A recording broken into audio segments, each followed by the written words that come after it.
Hi, మీ health ఇన్సూరెన్స్లో ఈ 4 features ఉన్నాయా? ఒకసారి చెక్ చేసుకోండి. ఒకటి, లాక్ ద క్లాక్. అంటే నా ఏజ్ 25 ఇయర్స్.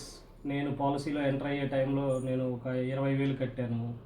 అదే ప్రీమియంతో సేమ్ ఫీచర్స్ నా 50 ఇయర్స్, నా ఏజ్ 50 వచ్చేంత వరకు అదే ఫీచర్స్ అదే ప్రీమియంతో కంటిన్యూ అవుతాయి.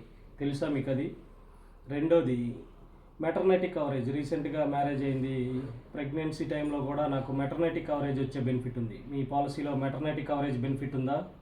ఇంకొకటి, రీసెంట్గా చైల్డ్ పుడితే నా చైల్డ్కి డే 1 నుంచే హెల్త్ ఇన్సూరెన్స్ కవరేజ్ అయ్యింది. అంటే న్యూ బార్న్ బేబీ కవరేజ్ కూడా నా పాలసీలో ఉంది. మీ పాలసీలో ఉందా? ఫోర్త్ వన్, నా పాలసీలో రీఎజురెన్స్ బెనిఫిట్ ఉంది. మీ పాలసీలో అది ఉందా? రీఎజురెన్స్ అంటే సపోజ్ నా ఏజ్ 50 ఇయర్స్ వచ్చింది, నేను హాస్పిటలైజేషన్ అయ్యాను, కంటిన్యూ డయాలసిస్ ప్రాబ్లం వచ్చేసింది, డయాలసిస్ చేయాలన్నారు. నాకు 10 లక్షల కవరేజ్ ఉంది. నేను హాస్పిటలైజేషన్ అయ్యాను, 4 లక్షలు వాడాను. నెక్స్ట్ టైము ఏ కంపెనీలో అయినా 4 లక్షలు వాడాను, నెక్స్ట్ టైం హాస్పిటలైజేషన్ అయితే ఆ 4 లక్షలు మళ్ళీ యాడ్ చేసి మీ సమ్మేజ్డ్ అనేది 10 లక్షలుగా చెబుతారు. కానీ నా పాలసీలో 4 లక్షలు వాడాను, రిమైనింగ్ 6 లక్షలు ఉంది.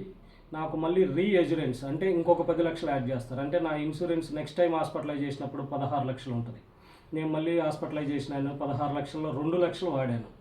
2 లక్షలు వాడితే నాది ఇంకా 14 లక్షలు ఉంది. దానికి మళ్ళీ రీఎజురెన్స్ బెనిఫిట్ ఇంకొక 10 లక్షలు అదనంగా ఇచ్చి నాది 24 లక్షలు నెక్స్ట్ టైం హాస్పిటలైజేషన్కి ఉంటుంది. నెక్స్ట్ టైం హాస్పిటలైజేషన్లో 15 లక్షలు వాడేసాను. 24 లక్షల్లో 15 వాడితే 9 లక్షలు ఉంది.